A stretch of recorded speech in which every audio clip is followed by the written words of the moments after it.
XRP कहने को दुनिया के टॉप 5 टोकन्स में से एक है, लेकिन अगर आप इसकी प्राइस परफॉर्मेंस को देखेंगे तो पाएंगे कि ये बहुत ही नल्ला टोकन है। मतलब 2017 में $3.5 पे पहुंचा था और आज के टाइम में 0.6 पे झूल रहा है, और तब से लेके अब तक इसने अपना ऑल टाइम हाई दोबारा टच नहीं किया है। कंपैरेटिवली बिटकॉइन और इथेरियम बहुत ही बढ़िया काम कर रहे हैं। तो इस वीडियो में हम जानने की कोशिश कर रहे हैं कि क्या XRP को होल्ड किया जा सकता है इस साल 2024 में, और ये स्ट्रैटेजी अगर आप अपनाना चाह रहे हैं तो कैसे अपनाएंगे, कौन कौन सी एनालिसिस आपको करनी चाहिए, कहाँ कहाँ आपको देखना चाहिए। मैं कोशिश करूंगा इस वीडियो में आपको बताने की 3 भागों में, after this small clip of coinchapter.com। See you again on the other side.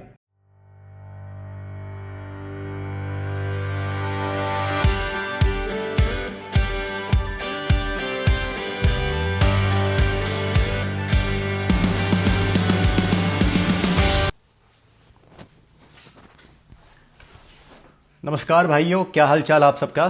Finally जैसे प्रॉमिस किया था आपको, मैं वापस आ चुका हूं और XRP के ऊपर बात होगी सर आज। XRP एक बहुत ही खून चूसने वाला टोकन है आज के टाइम में बहुत सारे लोगों के लिए, जिसमें से मेरा एक खुद का मित्र है, जैसे मैंने आपको बताया। उनका नाम है अनीश, और 2017 से लेकर बैठे हुए हैं XRP को, और अब तक कोई प्रॉफिट नहीं कमा पाए हैं। तो बेचारे परेशान होकर फ़ोन करते हैं, बताते हैं अपनी मंशा कि देखो यार, इतना टॉप पे ख़रीदा था और साला आज 2017 का मतलब आज 2024 हो गया है और अब तक उसने एक भी प्रॉफिट कमा के नहीं दिया है, क्योंकि टॉप पर लिया था। और तब से लेके अब तक आप देखोगे कि भैया जो XRP के कॉम्पिटिटर्स हैं, बिटकॉइन हो गया, एथेरियम हो गया, वो भाई साहब वारे न्यारे हो चुके हैं। पता नहीं 1000-3000% प्रॉफिट बना में दे, मतलब डोज कॉइन जैसा टोकन भी आज के टाइम में XRP से बेटर चल रहा है। तो क्या ये प्रॉब्लम चल रही है, क्या कब तक मुझे मालूम है कि आप में से कई लोग XRP होल्ड कर रहे होंगे। तो आपके लिए ये एक बहुत बड़ा सवाल उठता है कि क्या आपको XRP को होल्ड करते रहना है आने वाले टाइम में, 2024 में पर्टिकुलरली, स्पेसिफिकली जब आप देख रहे हो कि बिटकॉइन और इथेरियम इतना अच्छा परफॉर्म कर रहे हैं। मतलब मेरे सामने भी डेटा है, मैं बता रहा हूँ आपको कि बिटकॉइन जो आज के टाइम में, अगर मैं 2024 की बात करूँ बस, तो 60% ऊपर है। 1 जनवरी से लेकर अब तक आज तक 60% ऊपर है। इथेरियम 52% ऊपर वो चला गया है, और XRP आप उसी टाइम पर देखोगे तो भाई साहब वो चल रहे हैं लॉस में, -0.82%। तो इस साल के संदर्भ में देखा जाए तो XRP होल्ड करना कोई महान काम नहीं है, बहुत ज़्यादा लॉस हो चुका है। और तभी मेरा दोस्त मेरा सर खा रहा था कल रात को, तो तभी मैंने सोचा है यार मैं एक वीडियो बनाता हूँ। और पता है मेरा काम इस वीडियो में ये नहीं है सर आपको समझाना कि आपको क्या खरीदना है, क्या बेचना है। मैं आपको ना अवगत कराना चाहता हूँ कि कौन कौन सी एनालिसिस आप यूज़ कर सकते हैं ये पता करने के लिए कि ये टोकन आपके लिए अच्छा है कि बुरा है। तो आगे बढ़ने से पहले मैं आपको समझाना चाहता हूँ कि इस एनालिसिस में क्या होने वाला है। इसमें हम 3 चीज़ों पे बहुत बड़ा ध्यान देंगे, क्योंकि जो मार्केट को इन्फ्लुएंस करती है, हमारे क्रिप्टो मार्केट के संदर्भ में बात करूं तो 3 चीज़ें बहुत इन्फ्लुएंस करती हैं इसको। पहली चीज़ होती है फंडामेंटल। फंडामेंटल एक ऐसी चीज़ है, जो भी न्यूज़ वगैरह आती हैं उसका जो इन्फ्लुएंस है मार्केट के ऊपर, कैसा रहेगा क्या नहीं रहेगा, वो फंडामेंटल एनालिसिस हम डिस्कस करेंगे। सेकेंड में हम जाएंगे ऑन चेन के ऊपर, क्योंकि देखो जितना भी ये क्रिप्टो सेक्टर है ये ब्लॉकचेन पे बसा हुआ है। ब्लॉकचेन बहुत ही ट्रांसपेरेंट चीज़ है, उसमें आप सारे ट्रांजैक्शंस को ट्रैक कर सकते हो, ये चेक कर सकते हो कि कौन सा बंदा किस बंदी को पैसे भेज रहा है या उल्टा। तो हम ये सारी चीज़ें ट्रैक करके ये पता लगा सकते हैं कि जो मार्केट का सेंटिमेंट है किस तरफ जा रहा है। और टेक्निकल एनालिसिस में हम उन दोनों फंडामेंटल फैक्टर का और ऑन चेन फैक्टर्स को कंबाइन करके टेक्निकल एनालिसिस करेंगे। टेक्निकल एनालिसिस में हम देखेंगे कि साइकोलॉजिकली कौन कौन से लेवल्स हैं जिस पर XRP इन्वेस्टर्स रिएक्ट करते हैं। तो वीडियो शुरू करने से पहले, सब कुछ जानने से पहले, ये आप समझ लीजिएगा कि ये कोई एडवाइस नहीं है। I am not a financial advisor. ये तुम्हारे भाई का ओपिनियन है। समझ लो कि हम कोई कॉफ़ी टेबल पे बैठे हुए हैं कनॉट प्लेस के अंदर और वहाँ पे बात कर रहे हैं और मैं आपको बता रहा हूँ। लेकिन क्या है कि ना, कनॉट प्लेस में इतने सारे लोग आ नहीं सकते, तो मैंने सोचा भाई वीडियो बना के बता देता हूँ, क्योंकि भाई भाई की बात है। तो अब मैं शुरुआत करता हूँ, ठीक है। पहले सेक्शन में हम जाते हैं और उसमें हम डिस्कस करते हैं यहाँ का फंडामेंटल एनालिसिस। Stay tuned. तो यारो, सबसे पहले ये समझते हैं कि XRP की जो औकात है वो औकात क्यों है, वो अपनी वैल्यू कहाँ से डिराइव करता है, लोग उसको इतना ख़रीदना ही क्यों चाहते हैं या बेचना ही क्यों चाहते हैं। तो फर्स्ट ऑफ ऑल देखो, XRP जो है ये एक टोकन है जो XRPL बोले तो XRP लेजर के ऊपर ऑपरेट करता है। XRPL का काम क्या है, क्रॉस बॉर्डर ट्रांजैक्शन को फैसिलिटेट करना कम से कम वैल्यू में। फॉर एग्जाम्पल, अगर आप इंडिया में बैठे हो, आपकी कंपनी है और आपको US में पैसे भेजने हैं एक और कंपनी को, तो अगर आप एक बैंकिंग चैनल यूज़ करते हो तो आपको बहुत सारे पैसे कमीशन वगैरह में देने पड़ जाते हैं। लेकिन XRP से क्या होता है कि वो जो पैसे, वो जो कॉस्ट है वो 99.99% तक कम हो जाती है। और जब ये जो प्रूफ ऑफ ट्रांसफ़र है ये कैसे होता है पूरा, ये XRP टोकन से पूरा होता है। XRP टोकन एक डॉलर समझ लो, रुपया समझ लो, उसी के इक्विवेलेंट एक्ट करता है। तो बस एक वैल्यू ट्रांसफ़र के लिए XRP का इस्तेमाल होता है और यहीं से इसकी डिमांड आती है मोटी मोटी। लेकिन एक कैच है दोस्तों, जब आप डॉलर भेज रहे होते हो, जब आप रुपया भेज रहे होते हो, तो ऐसा तो नहीं होता ना कि 15 मिनट बाद उसकी वैल्यू 30% बढ़ गई या 30% क्रैश हो गई। ये एक प्रॉब्लम XRP में है, क्योंकि XRP like any other crypto currency एक क्रिप्टो करेंसी है। इट्स वॉलेटाइल, वो डिमांड और सप्लाई की वजह से अपने रेट्स को फ्लक्चुएट या ऊपर नीचे करता है। कोई भी ऐसा एसेट जिसकी वैल्यू बार बार बदलती रहती है वो एक सेटलमेंट की तरह काम नहीं कर सकता है। और ये एक नैरेटिव बना हुआ है कि XRP एक क्रॉस बॉर्डर पेमेंट मैकेनिज्म वाला टोकन है और इसको आप यूज़ कर सकते हो। इसको लिक्विडिटी के लिए भी आप यूज़ कर सकते हो, एज इन आप इसको खरीद के अपने बैंक अकाउंट में डाल सकते हो and then you can use it to settle payment with somebody else. तो ये सारे जो यूज़ केसेस बना के XRP के बारे में दिए गए हैं ये वर्क करते हैं एक लेवल तक, बिकॉज कई कंपनियां जैसे मनीग्राम वगैरह जो हैं इन्होंने XRP को यूज़ किया है। लेकिन जिस तरीके का अडॉप्शन हम चाहते हैं XRP जैसे टोकन से, फॉर अ कंपनी जो ये कहती है कि हम कल को स्विफ्ट जैसे फाइनेंशियल नेटवर्क को रिप्लेस कर सकते हैं XRP का इस्तेमाल करके, तो मुझे लगता है कि XRP अब तक उस हम तक पहुंचा नहीं है। मतलब मैं बात कर रहा हूँ 2012 से, तब से इसका लॉन्च हो चुका है दोस्तों। आप ये सोचिए इस कंपनी का, और अब तक ये ग्रो कर रही है, आई टोटली कैन अंडरस्टैंड, लेकिन XRP को उतना यूटिलाइज नहीं कर पा रही है। They actually have different systems right now. एक सिस्टम है जो वाकई में क्रॉस बॉर्डर फैसिलिटेट करता है जिसमें XRP का कोई यूज़ ही नहीं है, और दूसरा सिस्टम है जो ये यूज़ करता है लेकिन वहाँ पे ज़्यादा डिमांड नहीं है। तो XRP की जो यूटिलिटी है वो कहीं ना कहीं दब गई है। और दूसरी बात ये है दोस्तों कि XRP का जब लॉन्च हुआ था, लॉन्च के दौरान इसकी टोटल सप्लाई जो बताई गई थी वो बताई गई थी 100 बिलियन, और 100 बिलियन में से 80 बिलियन तो इसकी खुद की टीम ने रख ली है, रिपल ने, द पेरेंट कंपनी। और उसमें से 55 बिलियन जो थे उनको लॉक कर दिया गया एक एस्क्रो अकाउंट में, जो उन्होंने कहा कि महीने दर महीने ये कुछ ना कुछ वहाँ से टोकन्स निकालते रहेंगे और उसको बेचते रहेंगे या डिस्ट्रीब्यूट करते रहेंगे क्लाइंट्स के लिए जो लिक्विडिटी की तरह XRP का यूज़ करना चाहते हैं। और ये काम आज तक हो रहा है दोस्तों। अभी भी रिपल एज अ कंपनी जिसके पास एस्क्रो अकाउंट में बिलियंस ऑफ XRP टोकन्स पड़े हुए हैं, ये इन्हें महीने दर महीने रिलीज़ करके मार्केट में सप्लाई कर देती है। अब इसका लॉजिक ये है कि देखो हम तो बता देते हैं ना मार्केट को कि इतना सप्लाई आने वाला है, लेकिन क्या जो मार्केट के ट्रेडर्स हैं उनको इस टोकन में इंटरेस्ट आएगा?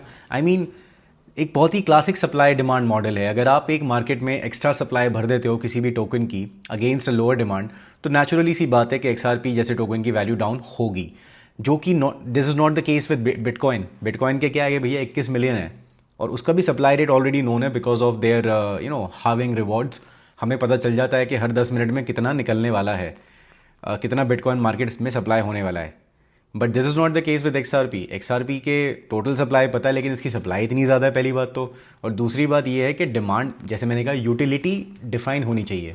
अगर यूटिलिटी से डिमांड आती है तो समझ में आता है कि आप सप्लाई जो कर रहे हो वो वहीं के वहीं कंज्यूम हो जाता है बाय द मार्केट।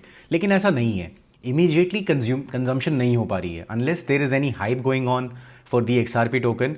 मार्केट उसमें इतना इंटरेस्ट नहीं लेती है। तो अगर आप मार्केट में फ्लो डालते रहोगे नए टोकन्स का, XRP टोकन्स का, और उसकी डिमांड आपको नहीं मिलेगी तो नेचुरली सी बात है कि उसका प्राइस नीचे जाएगा। और यार देयर इज़ अ रीज़न कि डिमांड नहीं आ रही है। इंस्टीट्यूशनल इन्वेस्टर से लेकर रिटेल इन्वेस्टर तक of course they are involve in XRP, खरीद रहे हैं, बेच रहे हैं, लेकिन उस लेवल की डिमांड इसलिए भी नहीं आ रही है बिकॉज रिपल जो उसकी पेरेंट कंपनी है XRP की, वो एक के बाद एक लीगल इश्यूज़ में फंसे जा रही है। देखो पहली सी बात यह है कि रिपल ने पैसे जो XRP टोकन बनाए और इनको बेचा मार्केट में और उससे कुछ फंड्स रेस करे to fund their operations, right, classic IPO model की तरीके से। लेकिन उन्होंने XRP को रजिस्टर नहीं करवाया। तो आज के टाइम में आप भी कुछ टोकन बना के मार्केट में जाके बेचो, पैसे रेस करो, और बिना किसी ऑथराइजेशन के, बिना किसी ये रेगुलेशन एक्ट के, और you can actually sit on the lot of cash, क्योंकि आपने तो भैया टोकन बना दिया था आउट ऑफ नोवेयर। तो XRP को इस तरह यूटिलाइज किया गया है पैसों को रेस करने के लिए, ये बात सही है। तो इसी के अंतर्गत मई 2015 में, अगर आपको याद होगा, अगर आप थे उस टाइम पर मार्केट में, तो उस टाइम पे यूएस फाइनेंशियल क्राइम्स की एक यूनिट है, financial crimes enforcement network I think उसका नाम है, फेंसिन। उन्होंने रिप्पल को चार्ज किया था और उसको पता नहीं $700,000 का फाइन भी लगाया था एक्सआरपी के ऊपर, रिप्पल के ऊपर, क्योंकि रिप्पल ने बैंक सीक्रेसी एक्ट को तोड़ा था क्यों, बाय सेलिंग एक्सआरपी इलीगली। अब ये बात तो खत्म हो गई, एंटी मनी लॉन्ड्रिंग का भी इसमें सीन था, बाय द वे एक एंगल था। अब वो बात खत्म हो गई, उन्होंने सेटल कर दिया 2015 में। 5 साल बाद 2020 के अंदर US securities and exchange commission ने एक और धावा बोल दिया रिप्पल के ऊपर। उन्होंने भी यही कहा कि देखो भैया, जो तुमने जो रिप्पल बेचे हैं, तुमने एक टोकन बनाया आउट ऑफ नोवेयर और तुमने उसे मार्केट में उतार दिया, और मार्केट में तुमने उसको रिटेल को भी बेचा, इंस्टीट्यूशनल इन्वेस्टर को भी बेचा, और तुमने बहुत सारा पैसा इकट्ठा किया। तो टेक्निकली जो एक्सआरपी है वो एक स्टॉक है, सिक्योरिटी है, राइट? और तुमने वो रजिस्टर तो कराया नहीं था, you just raise money like that. अब उसका केस अभी भी चल रहा है, इन 2024 में भी ये केस अभी तक फाइनलाइज नहीं हुआ है। हाँ, लास्ट ईयर जो यूएस कोर्ट, डिस्ट्रिक्ट कोर्ट था, उसने ये फाइनलाइज किया था कि जो रिप्पल ने टोकन्स बेचे हैं रिटेल इन्वेस्टर्स को, वो या दे आर नॉट सिक्योरिटीज़। लेकिन अगर उसने टोकन किसी इंस्टीट्यूशनल इन्वेस्टर को बेचे हैं तो they will be termed as securities. तो एक बहुत ही डुअल डेफिनेशन बन गई है एक्सआरपी के बारे में।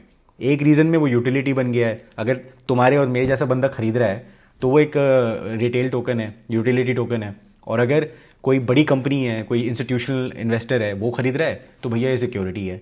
तो ये दो मुँहा चेहरा बन चुका है इसका। अभी तक ये भी क्लैरिफाई नहीं है कि एक्सआरपी यूटिलिटी है कि सिक्योरिटी है। बाय द वे ये केस अभी चल रहा है और इसकी जो अगली हियरिंग है वो मई 2024 में है मेरे ख्याल से, और शायद डिले भी हो सकती है। By that time we don't know कि यूएस के अंदर इसको कैसे एक्नॉलेज किया जाएगा एक्सआरपी को, इसे यूटिलिटी कहा जाएगा या सिक्योरिटी कहा जाएगा। तो ये भी कन्फ्यूजन है दोस्तों। इस कन्फ्यूजन की वजह से जो लोग हैं वो ऑफकोर्स वो रिस्क नहीं लेना चाहेंगे। मतलब एक बड़ा इन्वेस्टर जो है, जो $1 मिलियन $2 मिलियन इन्वेस्ट करता है और उसके पास दुनिया भर के ऑप्शंस हैं, बिटकॉइन जैसा है, एथेरियम जैसा ऑप्शन है, तो वो क्यों एक्सआरपी जैसे टोकन में जाएगा जिसका लीगल स्टेटस अब तक क्लियर ही नहीं है। तो ये भी एक प्रॉब्लम है जिसकी वजह से जो एक्सआरपी है वो अपने ऑल टाइम हाई को लेकर अब तक अचीव नहीं कर पाया। मतलब $3.5 का था भाई वो, और अभी देखो 0.6 पे चल रहा है। अभी तक वो अपने ऑल टाइम हाई को अचीव नहीं कर पाया, unlike Bitcoin and Ethereum. One of the major reasons behind it. तो वेट तो हमें करना पड़ेगा मई तक, और तब तक हमें देखना पड़ेगा कि भैया कोर्ट क्या कहती है। उसके बाद थोड़ी क्लैरिटी आएगी मार्केट में, तब हमें पता भी चल सकता है कि भैया टोकन जा किस तरफ रहा है। और यार एक और चीज़ जिसका मैं फ़ैन नहीं हूँ ना, वो मेरी पर्सनल प्रॉब्लम है, मेरा ज़ाती इशू है रिपल के साथ। Let's just say like that, ripple बहुत ज़्यादा सेंट्रलाइज्ड है। मतलब उन्होंने ये तो कह दिया है कि देखो हम XRP-L, जो XRP लेजर जो है, ब्लॉकचेन का जो नाम है XRP की, उन्होंने टेक्निकली अपने आप को अलग कर दिया उससे, लेकिन कहीं ना कहीं वो अभी भी बहुत कंट्रोल एंजॉय कर रही है उस ब्लॉकचेन का, अनलाइक बिटकॉइन और एथेरियम। मतलब for example I will tell you, कोई भी ट्रांजैक्शन को कंफर्म करने के लिए, I am giving you the unversed context, कोई भी ट्रांजैक्शन को कंफर्म करने के लिए किसी ब्लॉकचेन में आपको वैलिडेटर्स या माइनर्स की ज़रूरत पड़ती है। जितने ज़्यादा वैलिडेटर होंगे, जितने ज़्यादा माइनर्स होंगे, उतनी ही ज़्यादा आपकी ब्लॉकचेन को सिक्योर और डिसेंट्रलाइज माना जाएगा। बिकॉज कोई भी एक एक्टर उस पूरी ब्लॉकचेन के ऊपर कंट्रोल नहीं कर सकता। लेकिन XRP के साथ ऐसा सीन नहीं है। मतलब आज के टाइम में भी, if I can screen share, मैं आपके साथ शेयर करता हूँ स्क्रीन अपनी। तो फॉर एग्जाम्पल आप ये स्क्रीन शॉट देखिए, ये है XRP-L लेजर, और ये आपको दिखा रहा है कि ये सिर्फ मात्र 633 नोड्स रन कर रहा है, जिसमें से 128 इसके मेन वैलिडेटर्स हैं। सिर्फ 128 वैलिडेटर। हम इसको समझ सकते हैं थ्योरी ऑफ रिलेटिविटी से। तो रिलेटिविटी हम लगाएंगे एथेरियम पे, जो उसका एक टॉप कंपटीशन है। यहाँ देखिए आप नंबर ऑफ वैलिडेटर्स कितने हैं सर, 1.33 मिलियन अप्रॉक्सीमेटली, उससे थोड़ा सा ऊपर। अटेस्टेशंस वगैरह सब, मतलब आप देखिए कि कितना डिसेंट्रलाइज है एथेरियम इसके मुकाबले। और यहाँ पे जो कंट्रोल है वो सिर्फ 128 वैलिडेटर पे है। तो कल को XRP-L के ऊपर कोई भी चेंज करना हुआ, उसमें कोई भी आपको न्यू फीचर ऐड करना पड़ा, अगर आपको टोकन रिमूव करने पड़े, तो मात्र 128 लोग उस पर वोट करेंगे और डिसीजन ले लिया जाएगा। और ये भी हो सकता है कि इसमें से कई वैलिडेटर्स रिपल के खुद के हैं।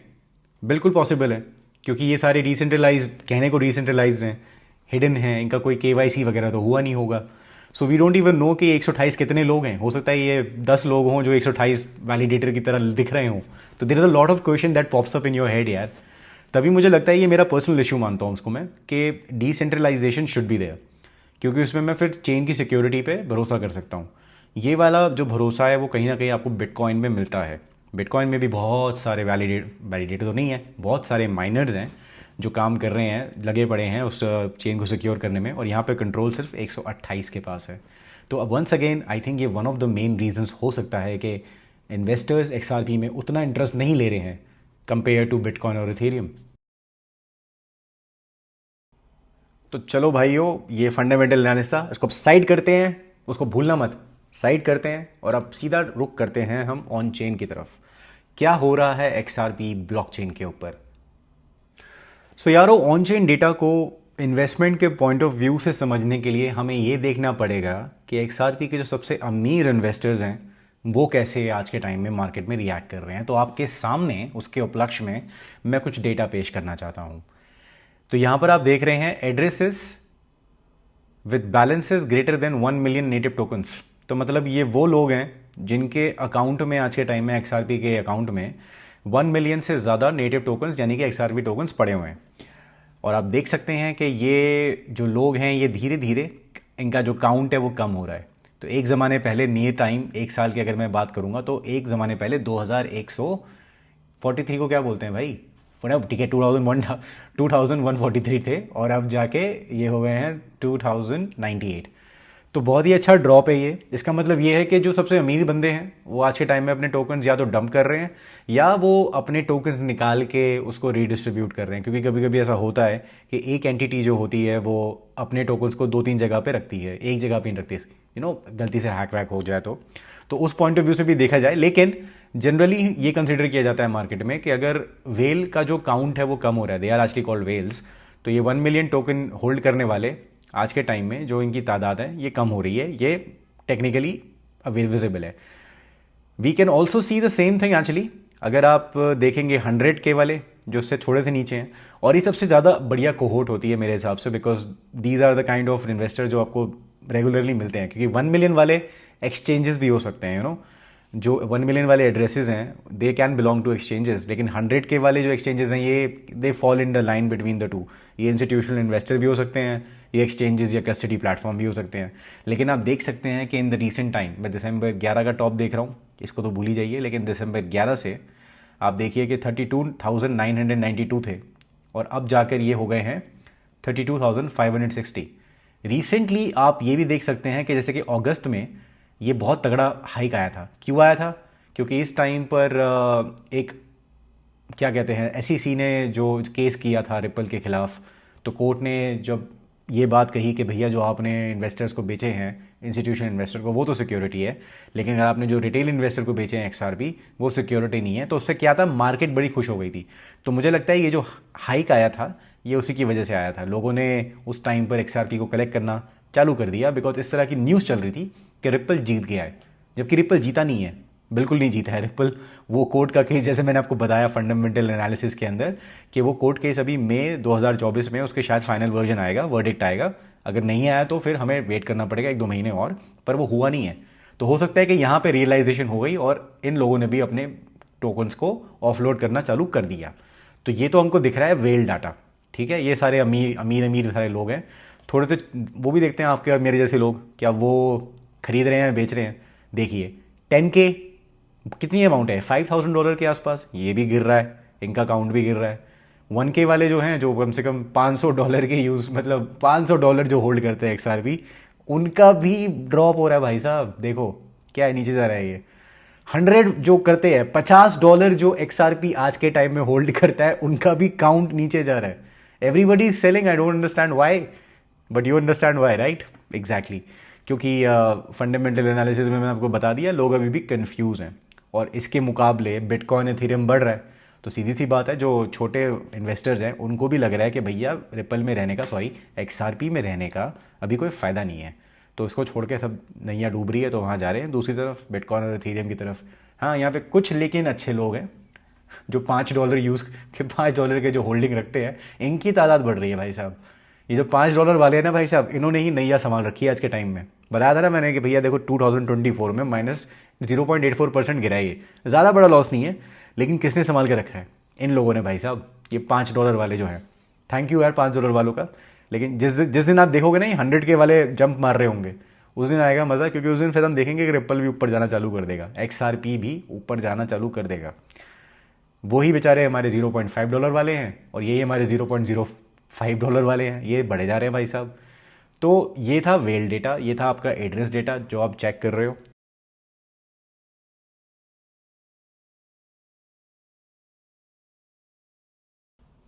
तो चलो यारो, फंडामेंटल एनालिसिस और ऑन चेन एनालिसिस तो हो गई, अब उनको पैक करके थोड़ा साइड में रखते हैं और जंप मारते हैं सीधा टेक्निकल एनालिसिस की तरफ। अब हम देखेंगे चार्ट्स, आपका favourite part, right? So let's find out कि 2024 में क्या एक्सआरपी हमें कुछ पैसे कमा के दे सकता भी है कि नहीं। तो भाई और बहनों, एक्सआरपी को समझने से पहले, एक्सआरपी किस तरफ जाने वाला है, उसकी क्या प्राइस प्रेडिक्शन है इस साल की और अगले साल की, उसको समझने से पहले ये बहुत ज़रूरी है कि आप समझें कि पहले बिटकॉइन क्या करने वाला है। जैसा कि आप देख सकते हैं, बिटकॉइन बहुत ही धांसू रैली दे चुका है इन द रीसेंट टाइम्स, और इसके पीछे के दो कारण हैं। पहला कारण है कि ईटीएफ जो एक्सचेंज ट्रेडेड फंड्स होते हैं, एक ऐसा फंड जो आपको बिटकॉइन में एक्सपोजर देता है without needing to hold it.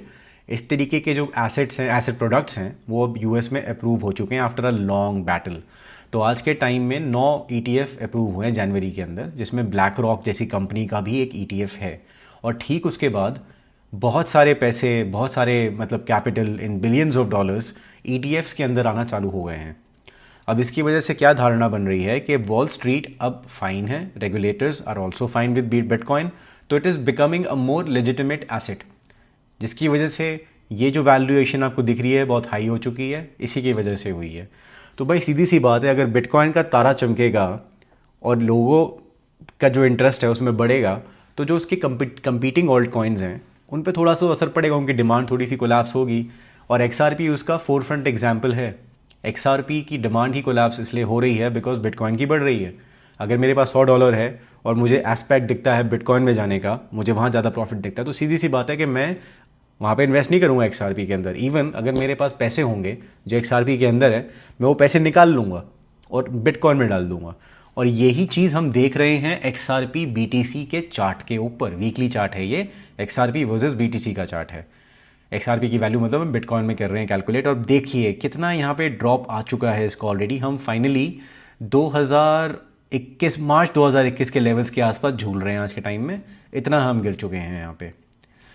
लेकिन एक और बात है दोस्तों, देखो बिटकॉइन हाविंग जब आती है ना, जब भी बिटकॉइन हाविंग आई है, हमने देखा है कि बिटकॉइन का प्राइस बढ़ता है। फॉर एग्जांपल मैं आपको पिछली हाविंग की तरफ ले चलता हूँ, जो आई थी आई थिंक जुलाई 2020 में, if I am not correct और if I am not wrong, let's see. तो हाँ ये है, सॉरी, या मई में आई थी, हाँ मई में आई थी शायद, हाँ सॉरी। तो ये मई में आई थी, और मई में आप देखोगे कि इससे पहले प्राइस बहुत बढ़ गया, और जैसे ही हाविंग आती है तो प्राइस थोड़ा स्टेबलाइज होना चालू हो जाता है। ये $8,300 और $10,000 के बीच में झूल रहा था हाविंग आने के बाद। तो हमेशा ऐसा होता है कि हाविंग तक तो लोग एक्साइटेड होते हैं बिटकॉइन की, और बिटकॉइन के ट्रेडर्स के बारे में बात कर रहा हूँ, लेकिन उसके बाद क्या होता है, वो प्रॉफिट सिक्योर करना चालू कर देते हैं। उनको लगता है भाई प्राइस बहुत बढ़ गया है, अब थोड़ा पैसा निकालो, अपना कैपिटल निकालो, थोड़ा अय्याशी वयाशी करो उन पैसों से। या कुछ लोग ये भी होते हैं कि जो पैसा बिटकॉइन की मार्केट से निकालते हैं हाविंग आने के बाद, और उसको जो उसके राइवलिंग टोकन्स होते हैं, जैसे एथेरियम हो गया, एक्सआरपी हो गया, डोजकॉइन हो गया, वो वहाँ पे पैसे डालना चालू कर देते हैं। बिकॉज कंपैरेटिवली बिटकॉइन के कंपैरिजन में ये जो टोकन्स होते हैं ना, इनमें पहले इंटरेस्ट नहीं होता है, तो उसका मतलब ये चीपर वैल्यू पे अवेलेबल होते हैं। लेकिन बिटकॉइन के हाविंग होने के बाद सडनली दे बिकम अट्रैक्टिव, और बिटकॉइन से थोड़ा कैपिटल निकल के इन ऑल्ट कॉइन्स के बाद चले जाना चालू हो जाता है। ये हमने पिछली हाविंग्स में देखा है, और एक्सआरपी बहुत बेनिफिट करता है इस चीज़ से। एक्सआरपी बीटीसी को आप देखेंगे आज के टाइम में, तो ये बहुत ही लो बॉटम टाइम पे, बहुत ही लो वैल्यू पे झूल रहा है आज के टाइम में। और ये है इसका रिलेटिव स्ट्रेंथ इंडेक्स, जो कि ट्रिगर कर रहा है, इट्स अबाउट 27.51। 30 के नीचे वाला RSI considered overbought, sorry oversold.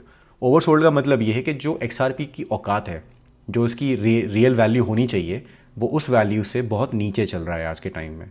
तो इसका मतलब वो डिस्काउंट में अवेलेबल है। तो मैं बात कर रहा हूँ बिटकॉइन के संदर्भ में, एक्सआरपी बीटीसी के संदर्भ में, और ये बहुत ज़रूरी है, क्योंकि अगर बिटकॉइन हाविंग होती है और बिटकॉइन हाविंग होने के बाद स्टेबलाइजेशन आती है, तो उस टाइम पे जो कैपिटल है बिटकॉइन का, वो उठकर एक्सआरपी मार्केट में आना चालू हो जाता है। और ये एक्सआरपी मार्केट में आता है तो हम क्या देखते हैं यहाँ पे, एक रीबाउंड। और ये रीबाउंड क्या होगा मैं आपको बता देता हूँ।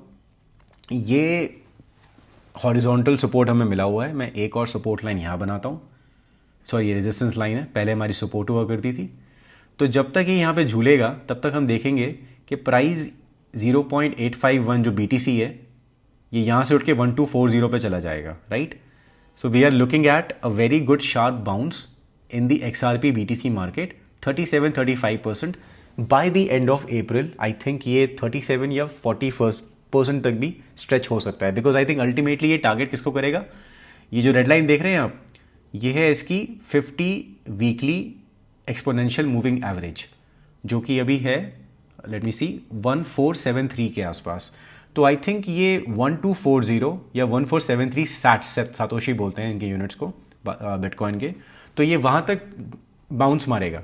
तो ये तो बात है XRP बिटकॉइन की टेक्निकल एनालिसिस की, because of what, because of having post having snooze fest. वहाँ पे लोग रिलैक्स होंगे और फिर वो XRP में, क्योंकि जो बहुत ही अंडरसोल्ड एसेट है, XRP में जाना चालू कर देंगे। इवेंचुअली ये कैपिटल जो आउटफ्लो हो रहा है बिटकॉइन मार्केट से और जो XRP में जाने वाला है, इसकी वजह से XRP USD का भी फ़ायदा हो सकता है। तो let's go back to the XRP USD chart.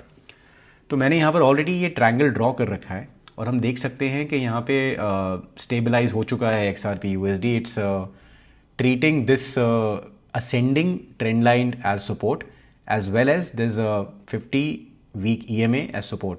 50 week EMA है, ये है $0.55 के ऊपर। और ये जो हमारा असेंडिंग ट्रेंड लाइन है ये भी रफली ऑलमोस्ट उसी लेवल पर है $0.55 पे। Let me draw this line ahead just to clarify कि ये हो क्या रहा है यहाँ पे। हाँ, तो मुझे लगता है कि 0.55 लेवल तक ये गिरेगा थोड़ा सा, क्योंकि देखो ये 0.55 यहाँ पर एक रेजिस्टेंस की तरह एक्ट कर चुका है। यहाँ पर भी इन्होंने एक कोशिश करी थी बाउंस मारने की, यहाँ तो बाउंस मार ही लिया था। तो this is actually a good psychological level overall. तो प्राइस अभी चल रहा है 0.61 और ये 0.55 तक आ सकता है। यहाँ तक मैं बात करूँगा जब तक ये हाविंग नहीं आने वाली है। हाविंग आएगी मेरे ख्याल से अप्रैल 19 को। तो अप्रैल 19 तक आप मानिए कि ये यहाँ पे झूलता रहेगा, राइट। लेकिन जैसे ही हाविंग चालू मतलब ख़त्म हो जाती है और बिटकॉइन का जो कैपिटल है वो उठ के XRP में आने की बात करता है, तब हम यहाँ पे बाउंस देखेंगे 0.5 से, एक legitimate bounce. Then I am thinking कि प्राइस यहाँ से उठ के सबसे पहले इस टारगेट को टच करेगा जो सबसे इसका रिसेंट लो है, दैट इज़ 0.7375। ये कितना ऊपर है यहाँ से आज के टाइम से, वो चेक कर लेते हैं, 21.73%। तो अगर मेरे पास चॉइस दी जाए मुझे आज के टाइम में XRP में इन्वेस्ट करने की, और मैं कोई लॉन्ग टर्म बात नहीं कर रहा हूँ, मैं बहुत ही शॉर्ट टर्म बात कर रहा हूँ, आई एम सेइंग कि हाँ अगले 1-2 महीने के लिए, तो मैं आज के टाइम में XRP खरीद लूँगा। और क्योंकि मुझे लग रहा है कि ये सीधा 0.75 पे जंप मारेगा हाविंग होने के बाद। अगर आपको ऐसा लगता है तो आप ऐसा कर सकते हैं। अगर आपके पास कोई दूसरी थॉट है तो आप मुझे कमेंट बॉक्स में बता सकते हैं कि हाँ भाई मैं इससे एग्री नहीं करता हूँ, मुझे लगता है कि ऐसा सेटअप है। कोई टेंशन नहीं है भाइयों, बताओ, ज़रूरी है, जितनी वार्तालाप होगी उतना ही इंटेलिजेंस बढ़ती होगी। तो आप मुझे बता सकते हैं कमेंट बॉक्स में। लेकिन क्या फाइनली ये ब्रेकआउट कर पाएगा, क्योंकि आप देखो यार कि this is the target I am talking about. अप्रैल 21 में लास्ट इन्होंने ही हाई मारा था और इसका ऑल टाइम हाई है। आप देखेंगे तो अब ये पाएंगे कि इस ट्रेंड लाइन से, ये जो लॉन्ग टर्म आपकी डिसेंडिंग ट्रेंड लाइन रेजिस्टेंस है, इससे नीचे कभी आ ही नहीं पाया है, ये मतलब फंस ही गया है यहाँ पे यार। तो ये ज़रूरी बहुत है कि इस 0.75 से ऊपर जाए। If we want to see XRP to really approach higher levels, specifically the previous highs, जो हमारे प्रीवियस हाइज हैं ये वाले और ये वाले, अगर हम चाहते हैं कि ये प्रीवियस हाई जैसे कि $1 $1.9 है, यहाँ पे $3.5 है, अगर ये वहाँ तक जाए तो इस डिसेंडिंग ट्रेंड लाइन को ब्रेक करना बहुत बहुत ज़रूरी हो जाता है। तो एक बार मैं फिर भी आपको लेवल्स दिखा देता हूँ। और हाँ, ये ना भूलिएगा कि मई जून में मेरे ख्याल से उसका जो क्या कहते हैं लॉ सूट का जो काम है वो भी फिनिश हो जाएगा। तो we will get some result out of the US court, और तब तक हम देखते हैं कि रिपल जीतता है हारता है और उसके बाद क्या रिजल्ट आता है। लेकिन एक चीज़ क्लियर हो जाएगी कि XRP will gain a status. एक बार क्लैरिटी दिमाग में आती है ना इन्वेस्टर के, हाँ भाई ये सिक्योरिटी है, यूटिलिटी है, वो उसके हिसाब से प्रोडक्ट्स बना सकता है, उसके हिसाब से इन्वेस्ट कर सकता है। तो वो क्लैरिटी एक बार आ जाए तो उसके बाद भी हो सकता है कि XRP आगे बढ़ना चालू हो जाए। तो हाँ, जैसे मैं कह रहा था, इस लाइन को ब्रेक फिर भी करना बहुत ज़रूरी होगा, और जैसे ये ब्रेक होगी तो अगला जो टारगेट मैं देख रहा हूँ वो मैं सीधा 1.16 देख रहा हूँ। It's a post having rally, 1.16 actually $1 तक XRP डिस्पाइट इसने अच्छा परफॉर्म नहीं करा है अब तक, ये 1.16 या $1 तक जा सकता है, जो कि 80 से 82% तक की राइज है. And I am not talking about like bye the end of this year, I am saying may be by June, क्योंकि लाइक आई सेड वो जो लॉ सूट है उसका वर्डिक्ट भी आ जाएगा और हाविंग के बाद एक यूफोरिया होगा ऑल्ट कॉइन्स के लिए. जो भी अंडर सोल्ड ऑल्ट कॉइन्स हैं उनकी तरफ कैपिटल ट्रांसफर होने लग जाएगा. ये दो कारण हैं. तो तब हम देख सकते हैं कि जो ऑन चेन डेटा है हमारा वेल्स का, हो सकता है कि वेल्स भी वहाँ पे रीबाउंड मारना चालू कर जाएं. उसके लिए मैं आपको अपडेट देता रहूँगा. आप हमारी वेबसाइट coinchapter.com पर ज़रूर चेक करिए. हम वहाँ पे रेगुलरली XRP के एनालिसिस पब्लिश करते हैं और वहाँ पर मैं इस चीज़ का पूरा ख्याल रखूँगा कि वेल डेटा को प्रोएक्टिवली आपके साथ शेयर कर सकूँ. आप चाहें तो हमें हमारे ट्विटर पे, इंस्टाग्राम पे, हमारे फेसबुक, जितने भी सोशल मीडिया चैनल है, मैं लिंक नीचे डाल दूँगा. आप उनको फॉलो करिए और वेट करिए उन XRP वेल डेटा के ऊपर. हम उसको बिल्कुल पक्के तरीके से, प्रॉपर तरीके से आपको दिखाएंगे. ठीक है, वहाँ से आपको इन्फॉर्मेशन मिलती रहेगी जिसके बेस पर आप ये डिसीजन ले सकते हैं. लेकिन हाँ, मुझे लग रहा है कि इस साल XRP 80 से 85% तक बढ़ जाएगा, जो कि अच्छी बात है. We will get some good news out of this token finally. तो जो मेरा दोस्त अनीश है ना, वो फाइनली रिलैक्स कर सकता है. अनीश, तू देख रहा है तो भाई प्लीज़ चिंता मत कर, थोड़ा बहुत होल्ड कर ले, थोड़ा बहुत सब्र रख. किसी भी हालत में तू, आई नो तूने यहाँ खरीदा था, लेकिन यहाँ से यहाँ मत बेच यार. यहाँ जाने के पूरे चांसेस हैं. एक बार बस क्लैरिफाई हो जाए कि इस XRP का स्टेटस क्या है, we are in good hands. तो let's wait for it guys. और ये था पूरा एनालिसिस, ये था मेरा फाइनल वीडियो. अगर आपको ये वीडियो अच्छा लगा तो प्लीज़ इसको लाइक करिए, सब्सक्राइब करिए, शेयर करिए, मुझे थोड़ा पॉपुलर कर दीजिए, ताकि, क्योंकि पहला वीडियो है ना यार, तो भाई भाई के काम आएगा. तो आप मुझे थोड़ा फैलाइए, समझाइए लोगों को, देखें इस वीडियो को. और अगर आप चाहते हैं कि मैं कोई दूसरे टोकन को कवर करूं, उसके बारे में फंडामेंटल एनालिसिस करूं या कुछ भी करूं, तो आप मुझे प्लीज़ बताइए. क्योंकि जैसे अनीश मेरा भाई है, आप भी मेरे भाई हो यार, आप भी मेरी बहन हो, और आपका कोई इंटरेस्टेड टोकन है जिसके बारे में आप चाहते हो तह तक पहुंचना, उसकी पूरी नेविगेशन करना, पैसे डालने से पहले या कुछ भी, आप मुझसे पूछ सकते हैं. जैसा मैंने कहा, it's a coffee table chat, हम इसके बारे में बात कर सकते हैं. तो यस, अपने कमेंट्स बॉक्स नीचे, अगर आप चाहते हैं कुछ इंप्रूवमेंट भी हो तो बता देना. हाँ यार, मतलब पहला वीडियो है तो मिस्टेक हो जाती है कभी कभी, सॉरी फॉर दैट. लेकिन कोई भी चीज़ आपको लगती है कुछ है कमी, तो उसका फीडबैक भी मुझे दीजिए कमेंट बॉक्स में. पर इंटरेक्ट करिए मेरे साथ, क्योंकि इवेंचुअली मैं बस ये चाहता हूँ कि हम सब मिलके बहुत सारे पैसे कमाएं. Simple as that. तो थैंक यू वेरी मच. नमस्ते, सत श्री अकाल, अस्सलाम वालेकुम. See you again man.